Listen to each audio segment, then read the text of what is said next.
የታምራት ኑሮ ትኖራለህ።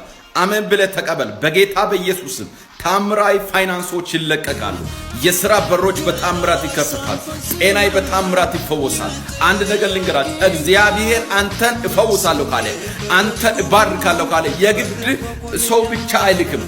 ከፈለገ እግዚአብሔር ቁራ ይልካል። ከፈለገ መልአክ ይልካል። ከፈለገ ምንጭን ምድረ በዳ ላይ እንዳጋር ያፈልቃል። ማን ነው እግዚአብሔር ለመባረክ ሲፈልግ ሰው ብቻ ይልካል ያለ? ኤልያስ ምድረ በዳ በሆነበት ጊዜ፣ ኑሮ ሁሉ በከፋበት ጊዜ ኤልያስ እዛ ፏፏቴው ስር እያለ እግዚአብሔር ቁራን ነው የላከው። የሰማይ ቁራዎችን የሚመግብ አንተን አይመግብም፣ አንቺን አይመግብም፣ ይመግባል። ያቺ የነቢይ ሚስት የሆነችው ባለ ባሪያ ጌታን ይፈራል፣ ነገር ግን ልጆቼ በዕዳ ሊወሰዱብኝ ነው ስትል ነቢዩ ምን አደረገ?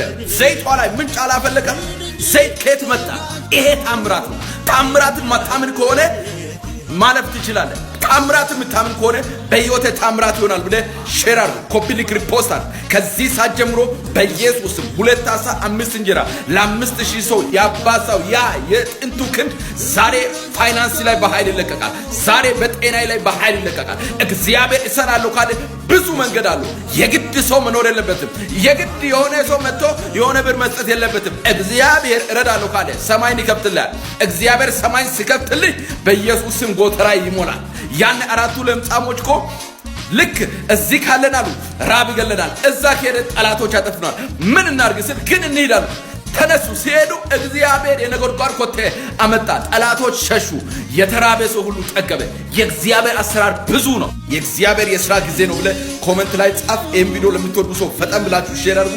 ለሁላችሁም ጸልያለሁ። You start the life of miracle in the name of Jesus.